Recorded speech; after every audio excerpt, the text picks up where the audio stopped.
నేను ఇవాళ చంద్రబాబు నాయుడు గారికి ఒకటే చెప్తా ఉన్నా, ప్రైవేటీకరణను మేము అడ్డుకుంటాం, అన్ని రకాల పోరాటాలు చేస్తాం, మీ నిర్ణయాన్ని వెనక్కి తీసుకునేంత వరకు ధర్నాలు జరుగుతాయి, ర్యాలీలు జరుగుతాయి, దీక్షలు జరుగుతాయి, నిరసనలు చేస్తాం. నేను కూడా అక్కడక్కడ పార్టిసిపేట్ కూడా చేస్తాను. అన్ని రకాలుగా దీన్ని అడ్డుకునే కార్యక్రమం, అడ్డుకునే ప్రయత్నం జరుగుతుంది.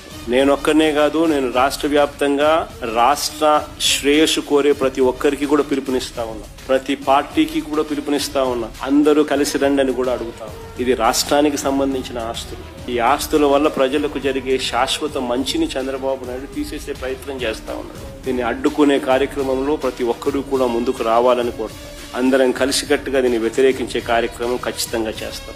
ఇన్ని చేసినా కూడా పొరపాటున మీరు బరి తెగిస్తే మాత్రం ఒకటే ఒకటి చెప్తా ఉన్నా, ఎవరైనా టెండర్లలో పార్టిసిపేట్ చేయండి, ఎవరైనా రాండి, కానీ ప్రతి ఒక్కరికి వార్నింగ్ ఇస్తాను. రేపు పొద్దున మేము వచ్చిన తర్వాత రద్దు చేస్తాం, మళ్ళీ వెనక్కి తీసుకుంటాం. ఇది మాత్రం ఖచ్చితంగా అందరూ గుర్తుపెట్టుకోమని.